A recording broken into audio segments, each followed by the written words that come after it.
Hello नमस्कार friends, एक बार पुनः स्वागत है आपका चाइल्ड डेवलपमेंट एंड पेडागोजी की महत्वपूर्ण क्लास में।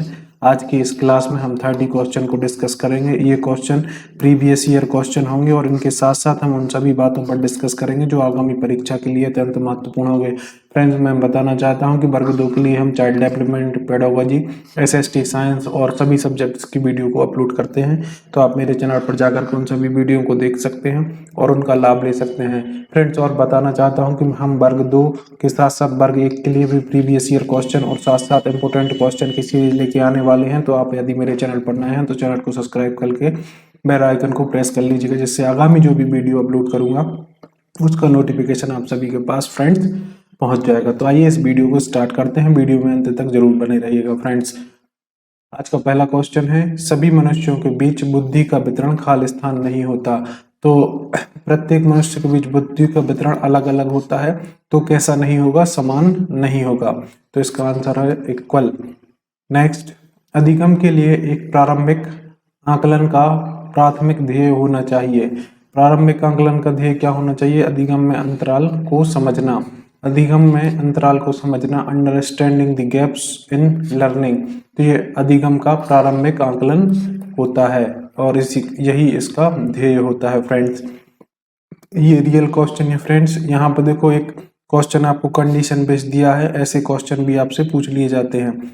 मोहन 13 वर्षीय 9वीं कक्षा का छात्र है जिसकी मानसिक आयु 16 वर्ष है और वह अपने बुद्धि स्कोर के आधार पर किस प्रकार का बच्चा है।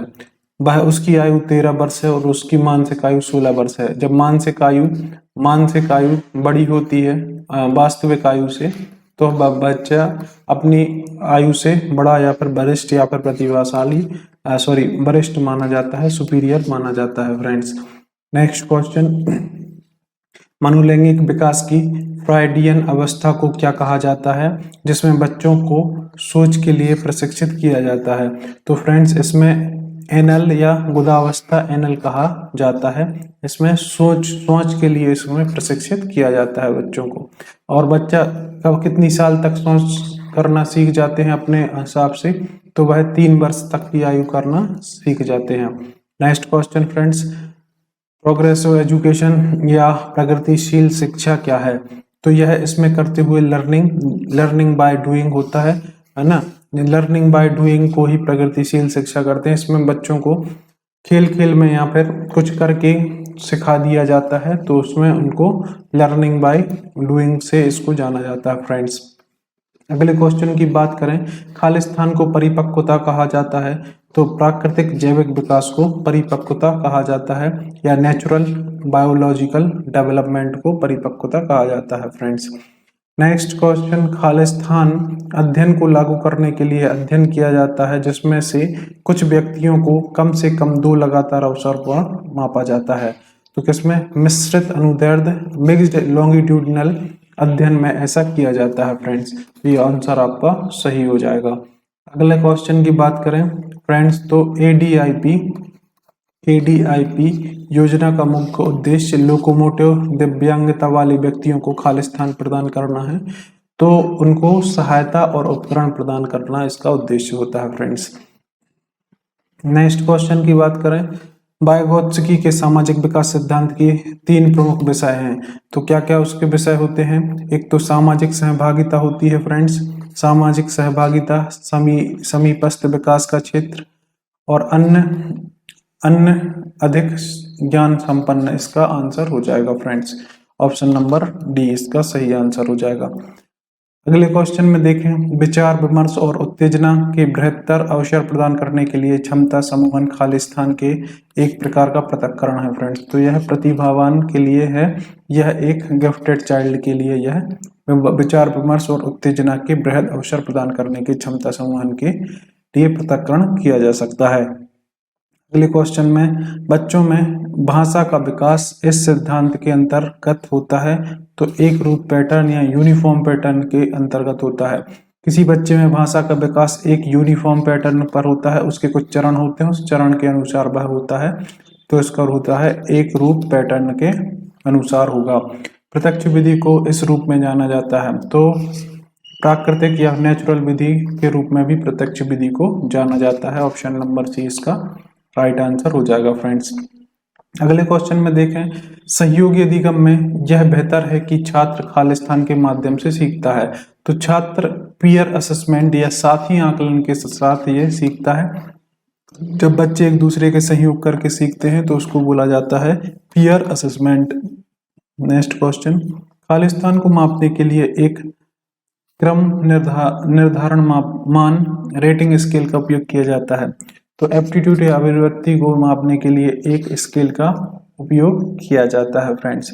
निम्नलिखित में से कौन सा विकार एक अतिरिक्त 21वें गुणसूत्र के कारण होता है? तो 21वें गुणसूत्र के कारण होता है फ्रेंड्स डाउन सिंड्रोम। इसको आप ऐसे रख सकते हैं कि डाउन ऐसा लिखा जाता है ना, तो डाउन सिंड्रोम किसके होते हैं, तो इसको पलट देना है ऐसे। तो 21वें गुणसूत्र की कमी से कौन सा सिंड्रोम होता है फ्रेंड्स? डाउन सिंड्रोम होता है। तो इसको आप इस तरीके से याद रख सकते हैं। नेक्स्ट क्वेश्चन, निम्नलिखित में से क्या होगा यदि पहले कार्य की उत्तेजना दूसरे कार्य के समान से अधिक है? तो स्थानांतरण का विस्तार अधिक होगा, extent of transfer will be greater. इसका ऑप्शन नंबर डी इसका फ्रेंड्स सही आंसर होगा। अगला क्वेश्चन, निम्नलिखित में से कौन सा कथन प्रेरणा की अच्छी तरह परिभाषित करता है? प्रेरणा को अच्छी तरह परिभाषित करने के लिए कौन सा कथन सही है फ्रेंड्स? किसी व्यक्ति की आंतरिक स्थिति जो व्यवहार को उत्तेजित करती है, निर्देशित करती है और बनाए रखती है, तो यह प्रेरणा को अच्छी तरीके से परिभाषित करती है। प्रेरणा वास्तविकता में होती क्या है? तो मोटिवेशन को ही प्रेरणा कहते हैं, है ना। आपको किसी कार्य के लिए ऐसी आंतरिक इच्छा या आंतरिक स्थिति जो व्यवहार मतलब कोई कार्य करने के लिए आपको प्रेरित करती है और उसमें बनाए रखती है, तो यह उसका आंसर हो जाएगा फ्रेंड्स। तो उसी को अभिप्रेरणा कहा जाता है। नेक्स्ट, निम्नलिखित में से कौन सा एक संबद्धात्मक अधिगम शैली की विशेषता नहीं है? तो संपूर्ण के हिस्से के रूप में सूचना धारण, यह इसका शैली है। सहज ज्ञान युक्त अधिगम, यह भी इसकी शैली है, शैली की विशेषता है। और आशु रचना या तात्कालिक प्रदर्शन, ये भी इसकी शैली है। अनुक्रमिक सोच इसकी शैली नहीं है। नेक्स्ट क्वेश्चन फ्रेंड्स, निम्नलिखित में से कौन सी थेरेपी माता पिता को अपने बच्चों के लक्षणों को नियंत्रित करने और प्रतिबंधित करने के लिए दी जाती है? जिनके बच्चे विशेष रूप से आचरण विकार से पीड़ित होते हैं, तो पेरेंट ट्रेनिंग प्रोग्राम्स इसके लिए दिए जाते हैं। ये थेरेपी ये सिखाई जाती है फ्रेंड्स। इनमें से क्या व्यक्तित्व लक्षण नहीं है? तो व्यक्तित्व लक्षण विचार भावना है, आंकना और समझना है, संवेदना और अंतःप्रज्ञा है, ये सब व्यक्तित्व के लक्षण हैं। कद रंग ये व्यक्तित्व के लक्षण नहीं है फ्रेंड्स। उस नियम को क्या कहा जाता है जो हमेशा एक समाधान लाता है यदि उसका सही ढंग से उपयोग किया जा सके? तो इसको बोला जाता है फ्रेंड्स एल्गोरिदम। नेक्स्ट, जब कोई बच्चा अपना सारा ध्यान अपने कार्य पर केंद्रित करता है और अन्य सूचनाओं की अनदेखी करता है, तो किस प्रकार का अवधान प्रदर्शित करता है? तो वह किस प्रकार का करता है? वह चयनात्मक या सिलेक्टिव अटेंशन वह प्रयुक्त करता है। नेक्स्ट, खालिस्तान अधिगम में मौजूदा जानकारी के लिए एक अतिरिक्त जानकारी है। तो सर्पिल अधिगम में क्या होता है कि मौजूदा जानकारी के लिए एक अतिरिक्त जानकारी मिलती है फ्रेंड्स। निम्नलिखित में से किसने व्यक्तित्व का एक विशेष सिद्धांत प्रस्तुत नहीं किया? तो व्यक्तित्व का सिद्धांत गार्डनर ने प्रस्तुत किया है, रेमंड ने और हंस ने इनने प्रस्तुत किया है। अल्बर्ट बांडुरा ने व्यक्तित्व का सिद्धांत प्रस्तुत नहीं किया फ्रेंड्स। एक व्यक्ति खालिस्तान के दौरान पुरुष और स्त्रीण सामाजिक भूमिका प्राप्त करता है। कब करता है वह? एडोलसेंस में या फिर किशोरावस्था में वह ये उसमें लड़के में पुरुषत्व के गुण और लड़कियों में स्त्रीत्व के गुण आने लगते हैं।